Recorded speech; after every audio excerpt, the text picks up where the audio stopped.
Na verdade, participava no São Carlos, né, no Jardim São Carlos, no Melodias do Rei. E eu assumi o grupo lá com uns 14 anos, assumi a parte de vocal instrumental. E graças a Deus tinha esse dom já desde pequeno, né? E até porque música é uma das vertentes da minha ascendente paterna, né? Grande parte dos meus familiares por parte de pai são músicos, né? E graças a Deus eu tive esse privilégio, tanto eu quanto meu mano Samuca, de herdarmos essa parte musical aí na família. Então, aos meus 14 anos, já liderava o grupo com aproximadamente 30 vozes, acho que 5, 6 músicos. Um molequinho liderando adulto, era muito engraçado isso, mas era o propósito de Deus. E sempre tive essa facilidade de entender música, de aprender rápido, de ser meio autodidata também com isso. Nunca estudei música, na verdade. Estudei no início meu grande amigo, irmão, parceiro, o Valdemar Narlock. Tudo que ele aprendia de música, ele me ensinava. E, e a gente foi criando métodos, foi criando formas de desenvolver música e aperfeiçoar isso. Isso foi nos dando bagagem, foi nos dando crescimento. Então, na época lá, o vocal era muito legal, era considerado um dos melhores vocais da região. E eu já achava que o melhor até então que eu conhecia era Santo Celeste, onde estavam Isaías, Sidney, Josué. E o pessoal tinha medo de tocar perto desses três feras. Todo mundo morria de medo, porque eles eram top das galáxias na época, né? Então era muito divertido essa parte. E eu adorava tocar com eles quando podia, quando a gente podia cruzar os grupos de ir na São Celeste e vir no São Carlos. Eu curtia muito poder participar com eles.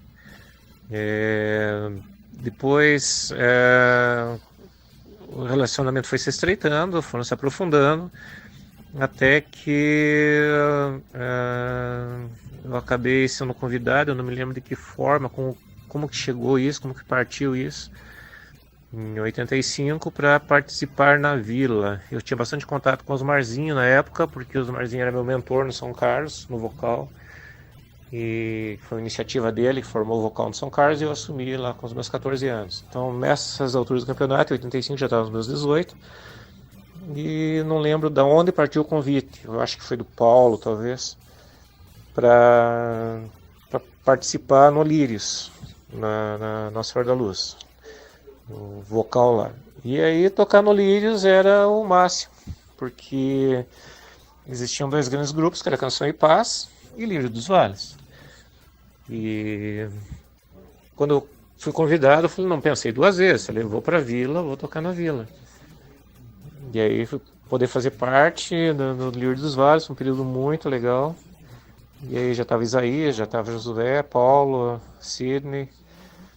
E veio então a ideia de realmente formatar um instrumental, só a parte instrumental, gravação, enfim, produção. E como alguns comentaram em os vídeos anteriores, talvez o nosso grande erro foi ter investido em instrumental e não em vocal. Eu acho que se nós tivéssemos investido em vocal, a gente teria arrebentado realmente. Porque instrumental não era valorizado, tínhamos apenas atuantes, que era um instrumental já de renome, de muita bagagem, com uma igreja que apoiava muito eles, que era presbiteriana renovada, né?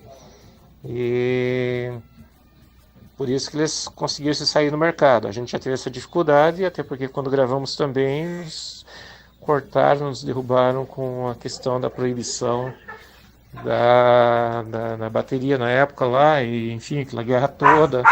Eu entendo também que foi uma guerra providencial, e eu vejo nisso a mão de Deus, porque se não acontece aquilo, aquele strike lá de proibição de bateria, proibição de baixo, de guitarra, de tudo, talvez o movimento musical em Curitiba não teria tomado a evolução que tomou, não teria tomado o rumo que tomou.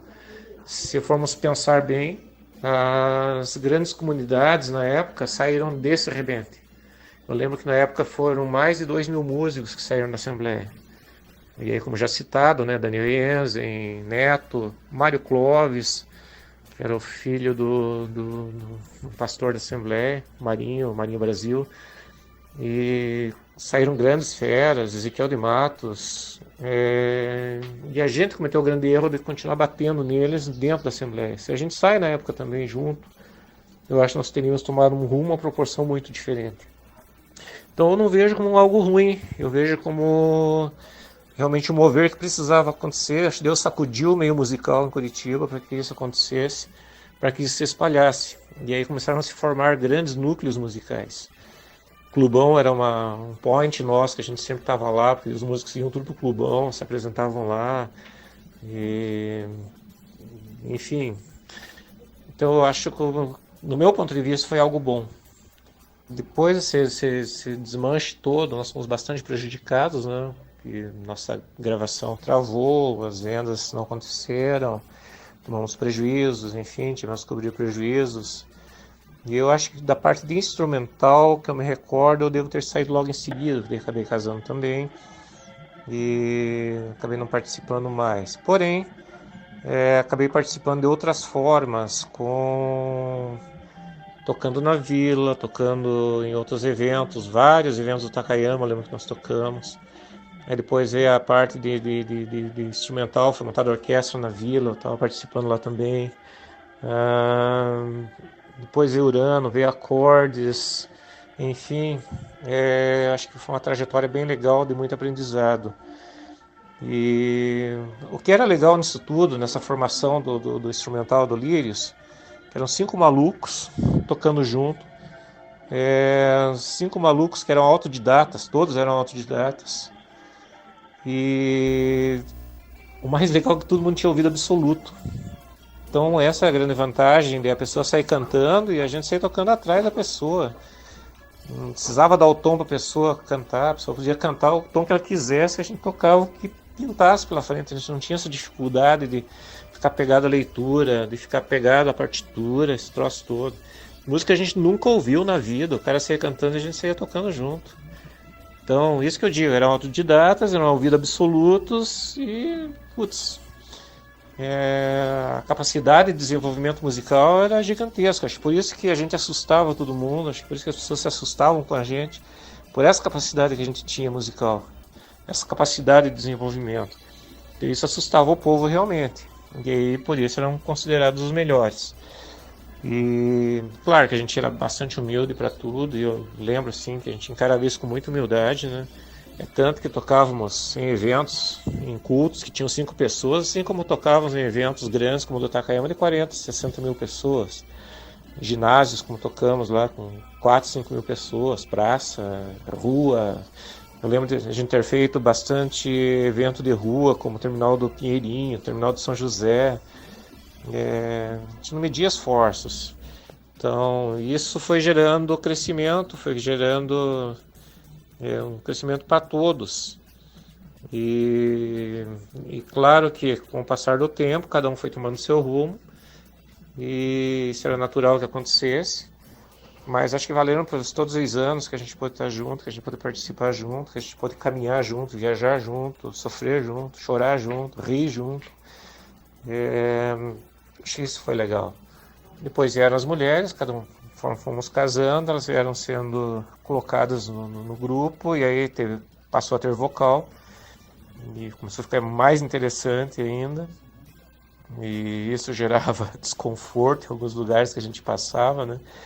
Porque mesmo sem ninguém ser músico profissional, a gente tinha uma qualidade técnica muito grande, a gente tinha uma qualidade vocal excepcional, e era bem legal. Acho que foi um período de grande aprendizado para a gente também. Depois vieram, além do Lírio dos Vales, veio o Alfa, aí já com a composição com as mulheres. Depois veio o Girê, e eu tive o privilégio depois, saindo do Girê, de participar em uma outra banda também. E os últimos 10 anos dentro do Ministério de Música da Comunhão Cristã ABA, onde eu pude reencontrar Paulo César Garajal, que era a pessoa que escreveu algumas músicas para a gente. E lembro que nós tocamos várias vezes na igreja deles, na Vila Isabel, em eventos. Então foi muito legal poder reencontrar ele, poder ser dirigido pela esposa dele, a Kátia Garajal, que é nossa chefe máxima de música na ABBA hoje. Então eu vejo assim que Deus cruza as histórias. E até hoje, esses dias atrás mesmo, um menino que é baixista nosso, um dos melhores dos baixistas nossos, falei, nossa, eu estava na casa do meu pai, vi um disco lá, era você no disco? Eu falei, sim, instrumental. Ele falou, o pai dele tem o disco até hoje lá.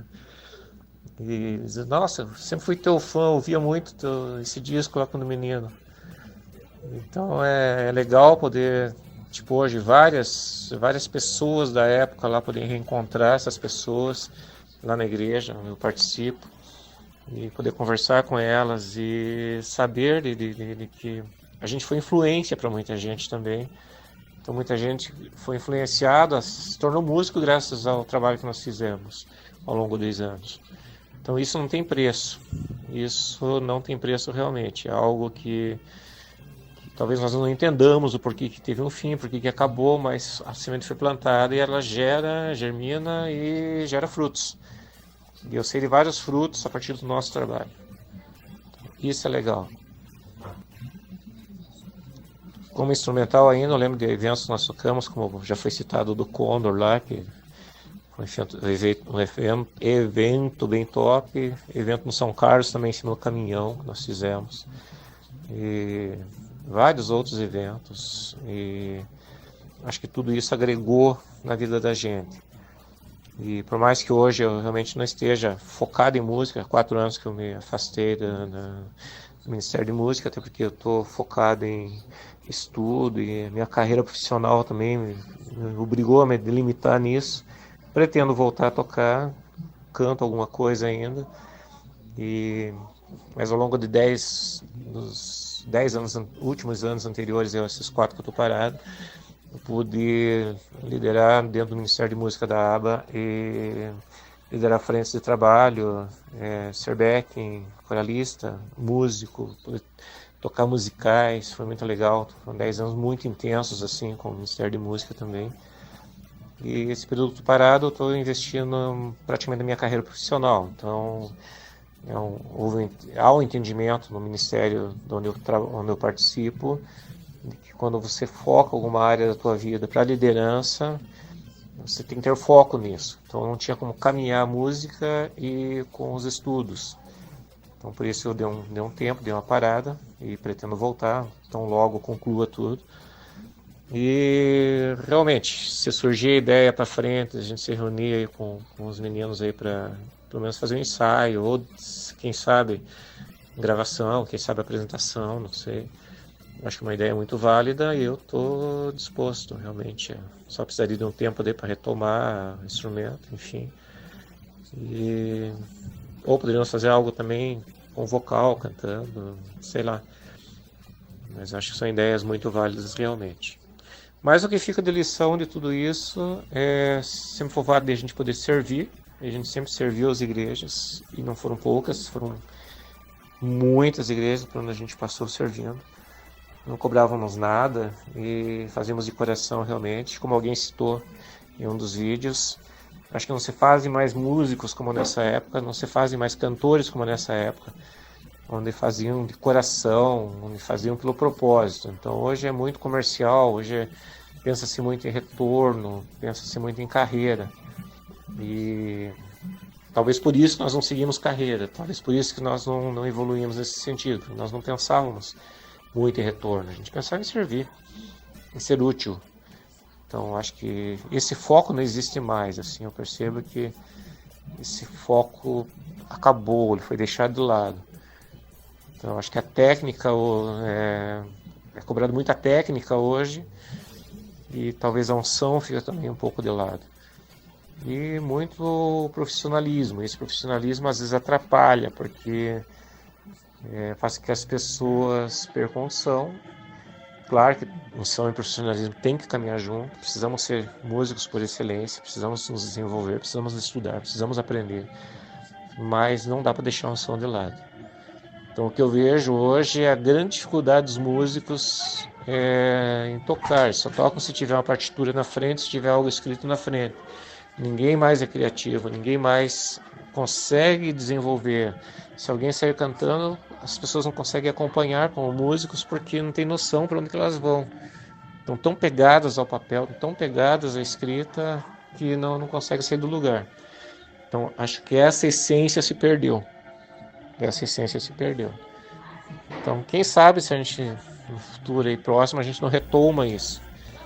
E até porque para poder fazer com que as pessoas entendam isso também, retomem isso também e saibam que é legal você poder ser autodidata, você poder tocar desenvolvendo, criando, fazendo criação na hora que você está tocando. Não sei porque meu instrumento também me exige isso, né? Então, tocar e na hora está criando, está desenvolvendo. Graças a Deus, pude trabalhar com, enfim, nessas linhas. Um outro detalhe que acho que todo mundo esqueceu foi o período de orquestra que a gente teve, que a gente tocou inclusive na Rua Barbosa, num evento do Takayama. Tínhamos 18 metais. Tava Dimitrov, que era de São José dos Pinhais, os meninos lá de São José dos Pinhais. Enfim, foi um período legal que a gente pôde se apresentar em vários locais, como na própria sede, na central. Gerando até uma intriga com o âncora lá, porque a gente usava alguns arranjos deles, ficaram loucos com a gente. E foi um período aí que estavam todos vocês aí de base, solos e mais. Chegamos a 18 metais. Então acho que isso aí foi o auge assim, da parte instrumental, aliada a um pouco de vocal. Mas são experiências aí muito válidas aí. E eu fico à disposição realmente de que quiserem realmente trabalhar com essa linha aí de pelo menos criar alguma coisa nesse sentido aí em cima dessa linha de instrumental. Eu particularmente preferia vocal, até porque hoje mais eu canto, né? Então tocar eu teria de retomar realmente o instrumento, que 4 anos parado com o instrumento não sai mais nada. Mas parte de vocal eu encararia de bate-pronto, de imediato. E acho que seria legal realmente fazer algo nesse sentido aí. Ok? Muito bacana, Isaac, ouvir a sua voz aí, o seu depoimento, né? É importante a gente, né? A gente perde o contato aí com os anos, né? Como diz o Paulão, cada um foi para um lado, né? Cada um tem o seu a fazer, sua família, seus negócios. Cada um precisa trazer o pão para casa, né? A gente correu atrás de um sonho, né? E na época, muitas das vezes a gente corre atrás do sonho, mas às vezes o sonho não corre atrás da gente. Mas lembro que numa feita que eu acho que foi lá nesse. Eu sei que foi numa campanha do Takayama, não sei se foi lá no Condor ou foi em outro lugar, que o Samuca, ele foi subir no caminhão ou descer do caminhão, parece que ele quebrou o braço. O Samucão, né? Ele quebrou o braço, meu Deus do céu. Né? Daí passado uns dias a gente foi lá na Planta São Carlos, ele tava com o braço quebrado, mas tocando contrabaixo, né? Então o bicho era demais, né? O bicho é demais, né? Tem tantas histórias. Quantas das vezes a gente foi tocar em comunidades, né? Que nem você tava falando, né? Não sei se essas comunidades saíram da Assembleia por causa daquela reviravolta musical dos músicos lá, né? Todo mundo debandou, né?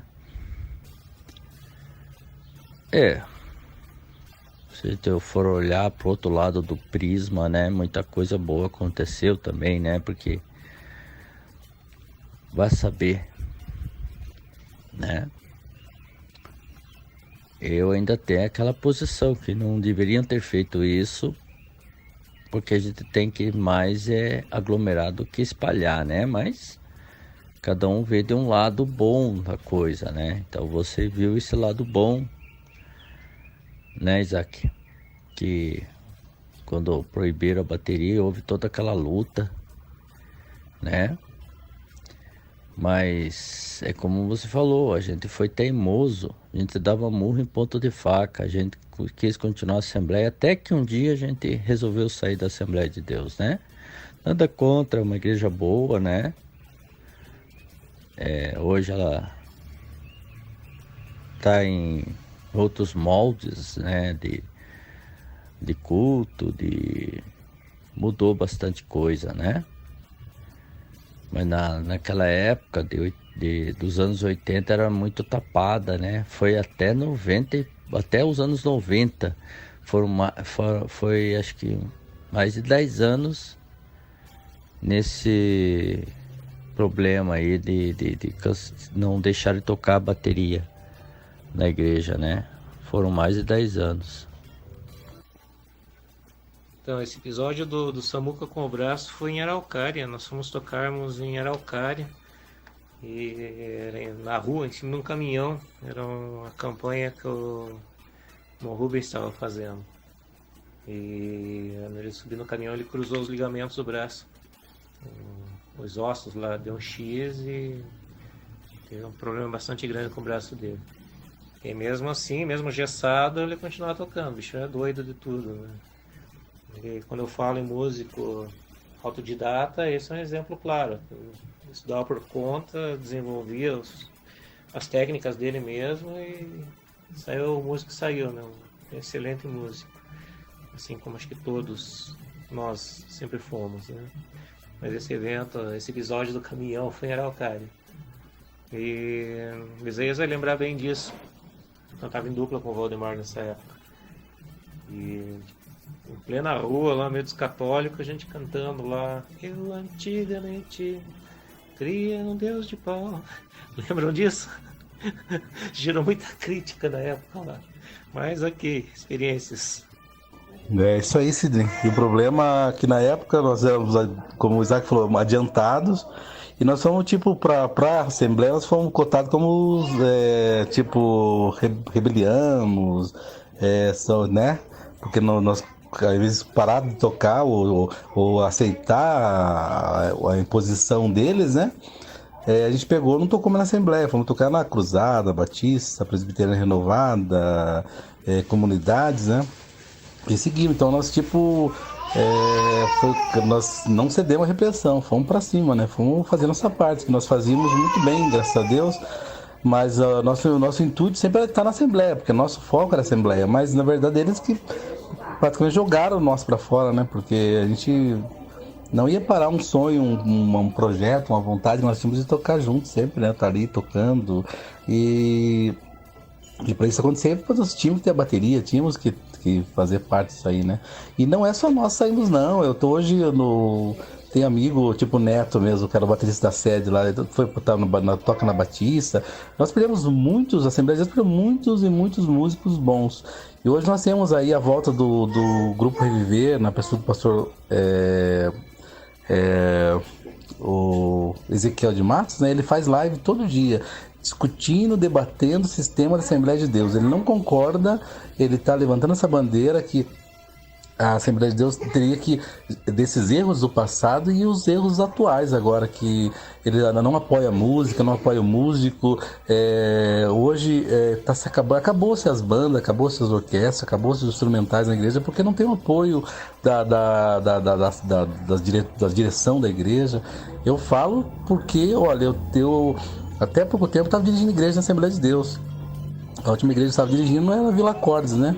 E nós ali tivemos uma boa orquestra, montei uma orquestra boa, daí acabou acabando novamente por um outro motivo. Antigamente era a bateria, hoje é a barba. Eu fui chamado na sede para uma reunião, me proibindo, fazendo tirar todos os músicos que não rapassem a barba. Que o músico com barba era proibido de tocar e exercer função na nossa igreja. Então, os melhores, infelizmente, aqueles que tocam bem são meus, não é que são rebeldes, tem uma vida independente, sabe o que querem, sabe o que querem fazer, e realmente tinha um Barba, né? E foram saindo, perdiam vários músicos para Divec, para a igreja do Malafaia, porque lá não tem problema. E na verdade eu acho que não tem nada a ver um Barba na igreja, né? Mas a gente acabava tendo que passar isso para eles, porque eu tinha um superior né, eu era mandado, né? Eu não tinha o que fazer, né? Não que eu não concordasse não que eu concordo com o que eles falavam, tanto é que eu fui sempre mal visto, sempre debati em reuniões de pastores, questionei, mas infelizmente tinha que baixar a cabeça, porque é uma ordem lá de cima, tem que se cumprir, pronto, entendeu? Então, realmente, hoje, muito poucas igrejas da Assembleia de Deus têm um bom instrumental, uma boa orquestra, muito pouco. E o Ezequiel vem lutando e batalhando para ver se consegue fazer com que a Assembleia volte a olhar com mais carinho isso aí, sabe? E dê condição financeira para um maestro em cada igreja, para ele montar coral, montar orquestra, entendeu? E eu acho que é muito válido. Se nós voltarmos agora com esse novo projeto do grupo Alfa ou Instrumental Líder dos Vales, vamos difundir isso aí, vamos batalhar, vamos lutar para que a coisa que realmente hoje Ezequiel de Massa e o Grupo RV está sendo um exemplo para a Assembleia, e vamos voltar, porque é da nossa época também. Ele começou talvez um pouco até antes que nós, porque ele é bem mais velho que nós, mas nós fomos amigos, ficamos juntos, era Grupo Reviver para um lado, Grupo Alfa para o outro, então nós tínhamos uma base que era ele também. E hoje ele é pastor, defende essa bandeira, não só de barba, não só de bateria, mas de qualidade musical nas igrejas, que todas as igrejas nossas têm a qualidade musical, tenham grupos de louvor, grupos de pessoas que cantam com qualidade, porque nós temos condições de temos músicos e músicos parados. Hoje estamos perdendo muito para as comunidades e para as igrejas vizinhas, entendeu? Um amigão, né? Isaac, Samuel. O Isaac era do tempo da São Carlos, até o Samuel colocou uma foto aí da mãe dele entregando um presente para minha mãe na São Carlos. O meu pai estava entregando a São Carlos. Naquela época ele entregou a São Carlos e estava passando, parece, para o Antônio Vieira, da irmã Cecília. Aí a mãe do Isaac estava passando um presente para minha mãe nessa foto aí. Então isso aí foi lá nos anos 70, 77, 75, por aí, 74, muito tempo atrás. Então a gente já, desde pequenininho, a gente já se conhecia ali, já se via, né? Aí depois fomos crescendo, adolescente, aí começamos a tocar. A gente ia muito em manhã missionária no São Carlos, eu lembro disso. Que a gente ia tocar todo o trabalho que tinha em manhã missionária, no São Carlos, Santo Celeste era convidado para ir. Então aí depois se tornou uma parceria, o Isaac é esse camarada humilde, né? Sabe muito de música, humildade, muita humildade, o Samuel também, um cara humilde.